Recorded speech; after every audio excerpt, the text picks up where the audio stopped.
মরুভূমিতে সবজি চাষ করার জন্য আমার কপিল ওই দিন অনেকগুলো মরিচের চারা এনে দিছে। ঠিক আছে, 4-5 ধরনের মরিচের চারা এনে দিছে, টমেটোর চারা এনে দিছে, বেগুনের চারা এনে দিছে। কিছুদিন আগে একটা ভিডিওতে আপনাদেরকে দেখালাম, কপিল আমাকে একদিন সময় দিয়েছে এই সম্পূর্ণ জায়গাটার গাছগুলো পরিষ্কার করার জন্য। ও আমাকে বলছিল যে ঘাসের যে বিচি আছে ওই বিচিটা মাজরায় ছড়িয়ে যায়, জন্য হচ্ছে গিয়ে যে গাছগুলো পরিষ্কার করতে। কিন্তু না, ওর মূল উদ্দেশ্য ছিল যে ও বেশি পরিমাণ করে এখানে সবজি চাষ করবে, প্লাস হচ্ছে গিয়ে যে ও খাবে, আমাকে আমিও খাইতাম। ঠিক আছে, আমার তো হচ্ছে গিয়ে এত সবজি লাগে না, একটা মরিচের চারা হইলে কিন্তু একজন লোকের যথেষ্ট। ঠিক আছে, সৌদি আরবে একটা মরিচ গাছ লাগাইলে প্রচুর পরিমাণ ফলন দেয়, বুঝতে পারছেন। এগুলা সৌদি আরবের মরিচ আছে অনেক বড় বড় হয়, কোনো জাল নাই। আরেকটা আছে যেটা আমরা বাঙালিরা খাই অনেক জাল, আরেকটা হচ্ছে গিয়ে যে ক্যাপসিকাম।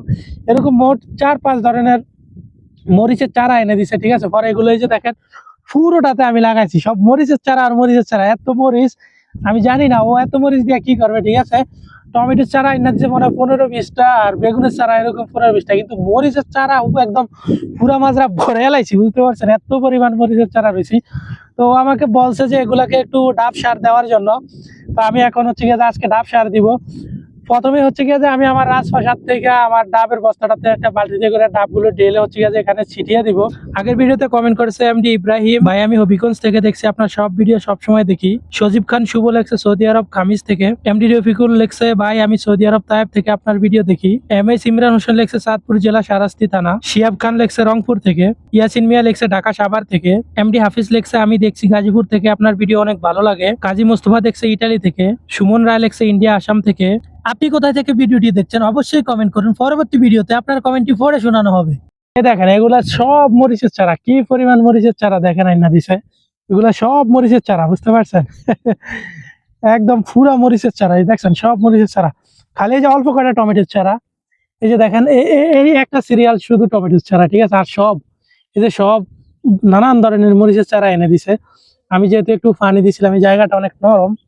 ঠিক আছে, দেখছেন অনেক আইটেমের মরিচের চারা দিচ্ছে। তবে মরুভূমিতে বালু ঝড়ের কারণে এই দেখেন মরিচের চারাগুলো একদম নষ্ট হয়ে গেছে। ঠিক আছে, অনেকগুলো মরিচের চারা নষ্ট হয়ে গেছে, বালু ঝড় এমন পরিমাণ হয়েছে যে গাছগুলো একদম দুর্বল করে দিচ্ছে, পাতা পুতা একদম সব সিডা বিড়া ফেলাইছে। ঠিক আছে,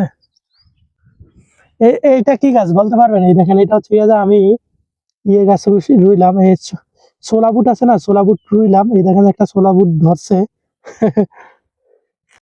আর এদিক দিয়ে হচ্ছে গিয়ে যে আমি এই যে বেগুন গাছগুলা লাগাইলাম, দেখছেন এই যে বেগুন গাছ, পেঁয়াজ খেত আছে না, এক সিরিয়াল এই সিরিয়াল। যেহেতু পেঁয়াজ কতদিন কিছুদিন পর উঠিয়ে ফেলাইবো, এই জন্য এই জায়গাটা তো খালি রাখা যাইবো না। এই জন্য পেঁয়াজের ফাঁকে ফাঁকে হচ্ছে গিয়ে যে ইয়ে দিয়ে দিলাম, বেগুনের চারা দিয়ে দিলাম। এই যে দেখেন বেগুনের চারা, বেগুনের চারা গুলা এই যে পেঁয়াজের ফাঁকে ছিল, এই জন্য কোনো ক্ষতি হয় নাই বালু ঝড়ে। ঠিক আছে, কিন্তু মরিচের চারা প্রচুর পরিমাণ ক্ষতি হয়েছে। দেখেন ফাঁকে ফাঁকে পেঁয়াজ দিয়ে দিলাম। আর আমার পেঁয়াজ গুলা কেমন হয়েছে দেখেন, এই দেখেন পেঁয়াজ কেমন হয়েছে। মাশাআল্লাহ ভালো হয়েছে পেঁয়াজটি।